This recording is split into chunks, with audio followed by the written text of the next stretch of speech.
सत्यम शिवम और सुंदरम का रहस्य। सत्यम शिवम और सुंदरम के बारे में सभी ने सुना और पढ़ा होगा, लेकिन अधिकतर लोग इसका अर्थ या इसका भावार्थ नहीं जानते होंगे। वे सत्य का अर्थ ईश्वर, शिवम का अर्थ भगवान शिव से और सुंदरम का अर्थ कला आदि सुंदरता से लगाते होंगे। लेकिन अब हम आपको बताएंगे कि आखिर में हिंदू धर्म और दर्शन का इस बारे में मत क्या है। हालांकि वेद, उपनिषद और पुराणों में इस संबंध में अलग अलग मत मिलते हैं, लेकिन सभी उसके एक मूल अर्थ पर एक मत है। धर्म और दर्शन की धारणा इस संबंध में क्या हो सकती है, ये भी बहुत गहन गंभीर मामला है। दर्शन में भी विचारधाराएं भिन्न भिन्न मिल जाएंगी, लेकिन आखिर सत्य क्या है, इस पर सभी के मत भिन्न हो सकते हैं। सत्यम योग में यम का दूसरा अंग है सत्य। हिंदू धर्म में ब्रह्म को ही सत्य माना गया है।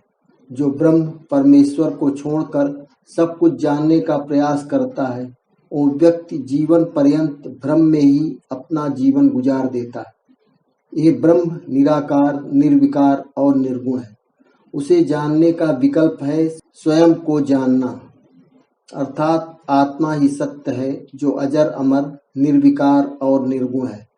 शरीर में रहकर वो खुद को जन्मा हुआ मानती है, जो कि एक भ्रम है। इस भ्रम को जानना ही सत्य है। सत्य ईश्वर एक ही है।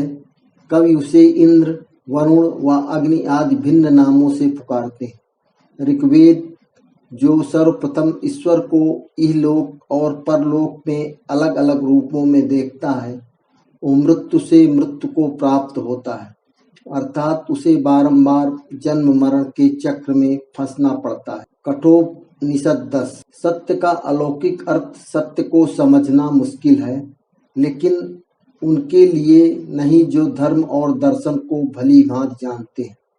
सत्य का आमतौर पर अर्थ माना जाता है झूठ न बोलना, लेकिन ये सही नहीं है। सत्य और तत् धातु से मिलकर बना है।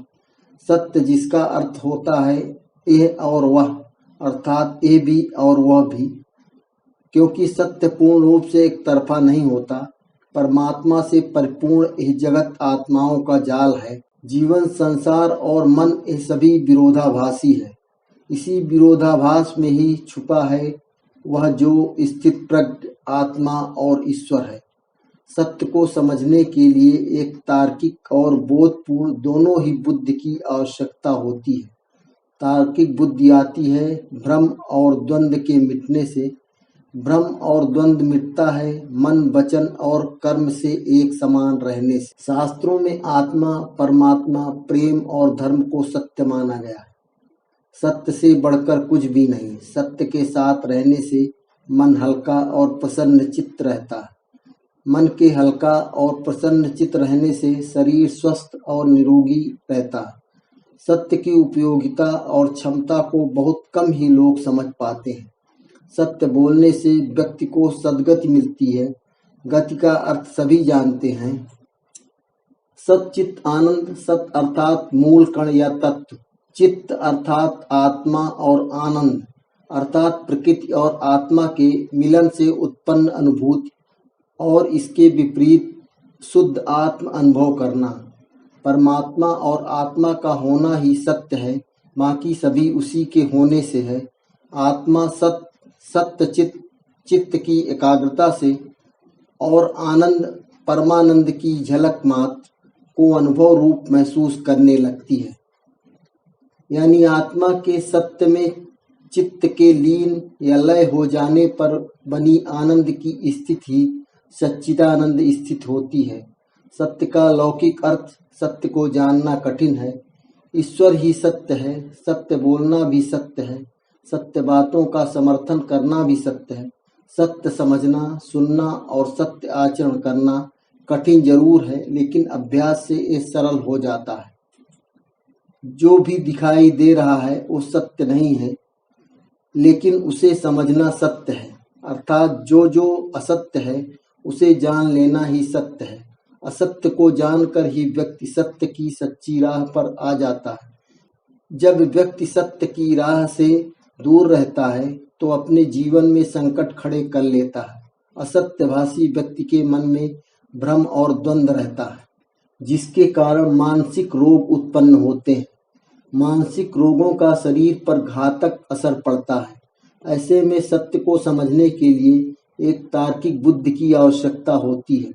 तार्किक बुद्धि आती है भ्रम और द्वंद्व के मिटने से। भ्रम और द्वंद्व मिटता है मन, वचन और कर्म के एक समान रहने से।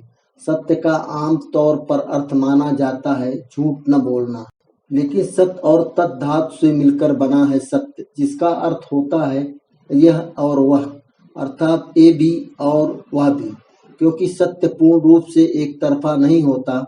रस्सी को देखकर सर्प मान लेना सत्य नहीं है, किंतु उसे देखकर जो प्रतीत और भय उत्पन्न हुआ वो सत्य है। अर्थात रस्सी सर्प नहीं है, लेकिन भय का होना सत्य है। दरअसल हमने कोई झूठ नहीं देखा, लेकिन हम गफलत में एक झूठ को सत्य मान बैठे और उससे हमने स्वयं को रोगग्रस्त कर लिया। तो सत्य को समझने के लिए जरूरी है तार्किक बुद्धि, सत्य वचन बोलना और होशो हवास में जीना। जीवन के दुख और सुख सत्य नहीं है, लेकिन उनकी प्रतीत होना सत्य है। उनकी प्रतीत अर्थात अनुभव भी तभी तक होता है जब तक कि आप दुख और सुख को सत्य मानकर जी रहे हैं। सत्य के लाभ सत्य बोलने और हमेशा सत्य आचरण करते रहने से व्यक्ति का आत्मबल बढ़ता है, मन स्वस्थ और शक्तिशाली महसूस करता है, डिप्रेशन और टेंशन भरे जीवन से मुक्ति मिलती है, शरीर में किसी भी प्रकार के रोग से लड़ने की प्रतिरोधक क्षमता का विकास होता है। सुख और दुख में व्यक्ति संभाव रहकर निश्चिंत और खुशहाल जीवन को आमंत्रित कर लेता है। सभी तरह के रोग और शोक का निदान होता है। शिवम का संबंध अक्सर लोग भगवान शंकर से जोड़ देते हैं, जबकि भगवान शंकर अलग हैं और शिव अलग। शिव निराकार, निर्गुण और अमूर्त सत्य है। निश्चित ही माता पार्वती के पति भी ध्यानी होकर उस परम सत्य में लीन होने के कारण शिव स्वरूप ही हैं, लेकिन शिव नहीं। शिव का अर्थ है शुभ, अर्थात सत्य होगा तो उससे जुड़ा शुभ भी होगा, अन्यथा सत्य हो नहीं सकता। वो सत्य ही शुभ अर्थात भली भांति अच्छा है। सर्वशक्तिमान आत्मा ही शिवम है। दो भौहों के बीच आत्मा लिंग रूप में विद्यमान है। सुंदरम ये संपूर्ण प्रकृति सुंदरम कही गई है। इस दिखाई देने वाले जगत को प्रकृति का रूप कहा गया। प्रकृति हमारे स्वभाव और गुण को प्रकट करती है। पंचकोश वाली यह प्रकृति 8 तत्वों में विभाजित है। त्रिगुणी प्रकृति परम तत्व से प्रकृति में 3 गुणों की उत्पत्ति हुई, सत्व, रज और तम। ये गुण सूक्ष्म तथा अतीन्द्रिय हैं, इसलिए इनका प्रत्यक्ष नहीं होता। इन 3 गुणों के भी गुण हैं प्रकाशत्व, चलत्व, लघुत्व, कुरुत्व आदि। इन गुणों के भी गुण हैं, अतः स्पष्ट है कि ये गुण द्रव्य रूप है। द्रव्य अर्थात पदार्थ, पदार्थ अर्थात जो दिखाई दे रहा है और जिसे किसी भी प्रकार के सूक्ष्म यंत्र से देखा जा सकता है, महसूस किया जा सकता है या अनुभव किया जा सकता है। ये ब्रह्मांड या प्रकृति के निर्माणक तत्व हैं। प्रकृति से ही महत्व उत्पन्न हुआ, जिसमें उक्त गुणों की साम्यता और प्रधानता थी।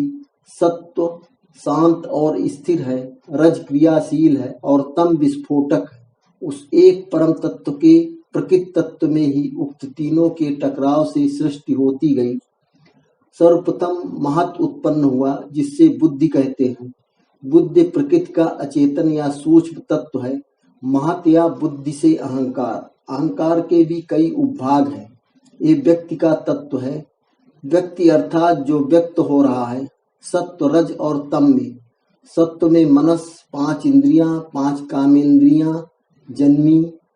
तम से 5 तन्मात्रा, 5 महाभूत, आकाश, अग्नि, वायु, जल और ग्रह नक्षत्र जन्मे। 5 कोश, जड़, प्राण, मन, विज्ञान और आनंद। इसे ही अन्नमय, प्राणमय, मनोमय, विज्ञानमय और आनंदमय कहते हैं। दरअसल आप एक शरीर में रहते हैं जो कि जड़ जगत का हिस्सा है। आपके शरीर के भीतर प्राणमय अर्थात प्राण है, जो कि वायु तत्व से भरा है। ये तत्व आपके जिंदा रहने को संचालित करता है। यदि आप देखें और सुने गए अनुसार संचालित होते हैं तो आप प्राणों में जीते हैं, अर्थात आप एक प्राणी से ज्यादा कुछ नहीं। मनोमय का अर्थ आपके शरीर में प्राण के अलावा मन भी है, जिसे चित्त कहते हैं। पांचों इंद्रियों का जिस पर प्रभाव पड़ता है और समझने की क्षमता भी रखता है। इस मन के अलावा आपके भीतर विज्ञानमय अर्थात एक ऐसी बुद्धि भी है जो विश्लेषण और विभाजन करना जानती है। इसके गहरे होने से मन का लोप हो जाता है और व्यक्ति बोध में जीता है। इस बोध के गहरे हो जाने पर ही व्यक्ति खुद के स्वरूप अर्थात आनंदमय स्वरूप को प्राप्त कर लेता है। अर्थात जो आत्मा पांचों इंद्रियों के बगैर खुद के होने के भली भांति जानती है, आठ तत्व अनंत महत अंधकार आकाश वायु अग्नि जल पृथ्वी, अनंत जिसे आत्मा कहते हैं, पृथ्वी जल वायु अग्नि आकाश मन बुद्धि और अहंकार, ये प्रकृति के आठ तत्व हैं।